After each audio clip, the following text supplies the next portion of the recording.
Hi friends, welcome back to our channel Udaya Chanda foods. Friends, ఈరోజు మన recipe వచ్చేసి కొబ్బరి అన్నం.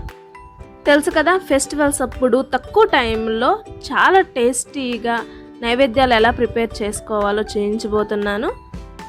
సో ఈ కొబ్బరి అన్నం ఎలా ప్రిపేర్ చేసుకోవాలో చూసేద్దాం. దానికోసం ముందుగా ఒక కడాయిలో 2-3 టేబుల్ స్పూన్ వరకు నెయ్యిని యాడ్ చేసుకొని ఇప్పుడు దీనిలో 1 స్పూన్ పచ్చిశనగపప్పు, 1/2 స్పూన్ ఆవాలు, 1 స్పూన్ జీలకర్ర, 1 స్పూన్ మినప్పప్పు, అలాగే 2 స్పూన్స్ వరకు వేరుశనగపప్పులు వీటిని యాడ్ చేసి లైట్గా ఫ్రై అయ్యేంత వరకు ఫ్రై చేసుకోవాలి.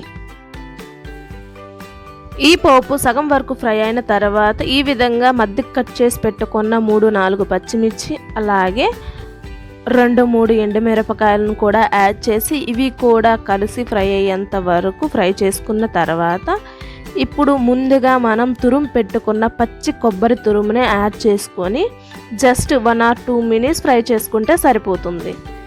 ఈ విధంగా పచ్చి కొబ్బరి తురుముని ఫ్రై చేసిన తర్వాత మంచి టేస్ట్ కోసం కొన్ని కరివేపాకు రెమ్మలు, అలాగే టేస్ట్కి తగ్గట్టు ఉప్పు, అలాగే 1/2 స్పూన్ వరకు మిరియాల పొడిని, అలాగే కొంచెం చిటికెడు ఇంగువను కూడా యాడ్ చేసి జస్ట్ 1 minute మీడియం ఫ్లేమ్లోనే ఫ్రై చేసుకోండి. ఈ విధంగా కొబ్బరి అన్నంలో మిరియాల పొడిని యాడ్ చేయడం వల్ల టేస్ట్ చాలా బాగుంటుందండి.